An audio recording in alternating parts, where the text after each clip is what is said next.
அவரை கேளுங்க. காரணம் அவரை கேட்டதானே தெரியும். என்ன கேட்டா எப்படி தெரியும்? அவரை போய் கேளுங்க சார். நீ அவரை கேளுங்க. ஏன் தவிச்சலும் அவரை கேளுங்க. இதெல்லாம் இங்க கேட்கிற கேள்வி இல்ல. தனிப்பட்ட முறையில் இருக்கிற பிரச்சனை இங்க பேசாதீங்க. எங்களுக்கு நிறைய பேர் வரல, ஏன் வழின்னு கேட்கலாமா? அதை கேட்க மாட்டேங்கிறீங்களே. ஒரே நிமிஷம். இங்க எத்தனை பேர் வந்திருக்கிறோம்? மொத்தம் 62 பேர். அவரவர் வேலை இருக்கும். சுதந்திரமாக அனைவரும் செயல்படலாம். எங்க வேணாலும் எப்படி வேணாலும் போகலாம். யாரும் கேட்கறதில்ல. நீங்கள் என்ன செய்ய போகிறீர்கள் என்று எல்லோரும் கூர்ந்து கவனித்துக் கொண்டிருக்கீர்கள். நான் ஒன்றும் செய்ய போவதில்லை.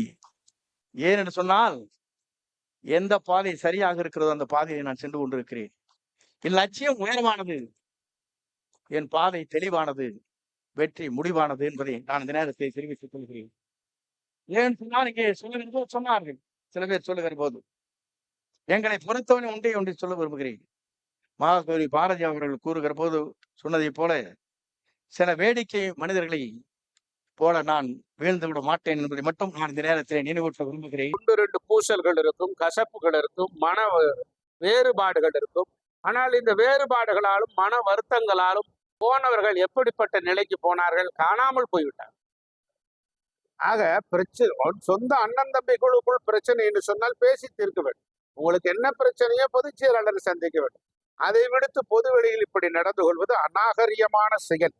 அம்மா அவர்கள் ஆட்சியில் எஞ்சி இருந்த காலத்தை ஆட்சி செய்த பழனிசாமி, இவர் ஒன்றும் மக்கள்கிட்ட ஓட்டு கேட்டு இவர் எல்லாரையும் வெற்றி பெற செய்து இவர் மக்களால் தேர்ந்தெடுக்கப்பட்ட முதல்வர் அல்ல. அம்மா அவர்கள் இடத்துல லாட்ரி வைப்ப மாதிரி உட்கார்ந்தவர். அதில் நிதியை ஒதுக்கிட்டு இவர் போய் அங்கே நின்றுட்டு நரகாசுரம் மாதிரி நின்றுட்டு அந்த மைசாசுரம் மாதிரி நிற்கிறதெல்லாம் மிகவும் கேலி கூத்தாக இருந்துச்சு. இப்படி ஒரு விளம்பர பிரியம் ரொம்ப பார்க்கவே நமக்கெல்லாம்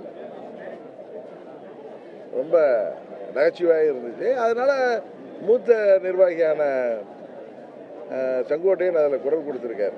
இன்னொன்று சொல்கிறேன், அங்கே உள்ளவர்களின் 90% பேருடைய மன ஓட்டத்தை அவர் வெளிப்படுத்தியிருக்காருன்னு தான் நான் சொல்கிறேன்.